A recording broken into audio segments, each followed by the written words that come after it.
Arguably the most important food in Japan is rice. It is a staple in the Japanese diet and is definitely the most important crop here in Japan. And so the Japanese know how to cook it to perfection and make it easy to do so, even for Gaijin.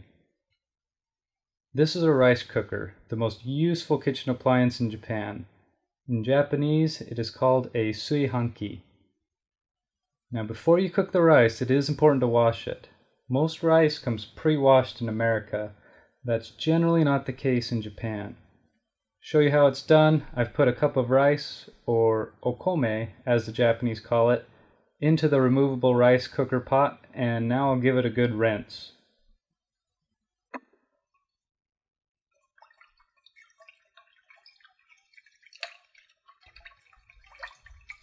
Notice how the water turns cloudy. Those are tiny little particles that you're washing off of the rice.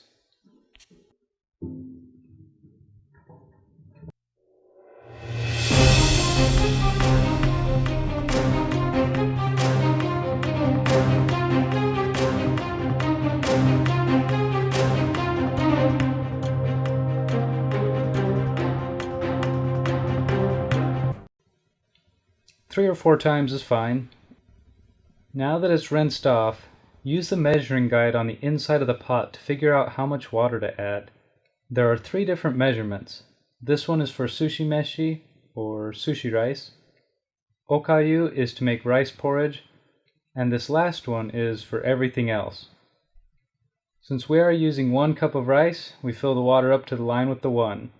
If we are making 2 cups, we'd fill it up to the 2, etc. Notice there's a 5-cup limit. Now put your pot in the Suihanki, and it's time to pick a cook setting. There are several different settings and buttons, and when they're all labeled in Japanese, it can seem daunting to use, but once you know the basics, it's quite simple. First, these 3 buttons on the left. This top one is Mu Senmai. If you happen to have pre-washed rice, press this button. I've never used it. This middle one is the menu button. When you press it, this little black arrow moves to the different settings. I'll tell you what they are in a minute. Hon Sentaku turns on the warming setting. It will keep your cooked rice heated for several hours. Now back to the settings. Futsu means ordinary or usual. It's the standard setting, and I usually use this one. Mochi mochi is the setting to use if you are planning to make mochi, which is a Japanese rice cake. Shakkiri means crisp, for rice that's well done. Hakumai kyusoku means rapid rice. This is the express setting. It cuts several minutes off the cooking time, useful for when you're in a hurry. You might see a kanji that looks like this. Takikomi is a fun one. It means something cooked with rice. You can put your entire meal in the rice cooker. Meat, seasoning, veggies, and all. It saves on prep time. Then on the right you have sushi meshi for sushi rice, okayu for porridge. Okowa is rice with red beans, or perhaps another similar ingredient. This one here is genmai for brown rice. And finally, this one means brown rice activity. It's another one that I haven't used and I'm not quite sure what it's for. These 3 buttons on the right are for yoyaku. They operate the delayed start timer.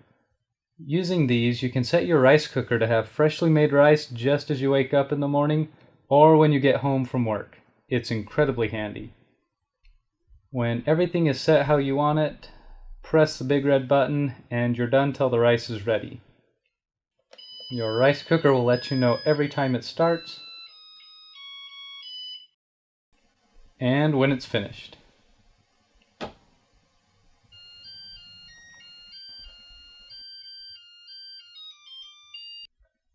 Once your rice is cooked, it will remain in the warming mode, indicated by this light. If you use all the rice right away, press the torikeshi or off button. If you have leftovers, or if you don't get around to eating your rice for a while, just leave the Suihanki on.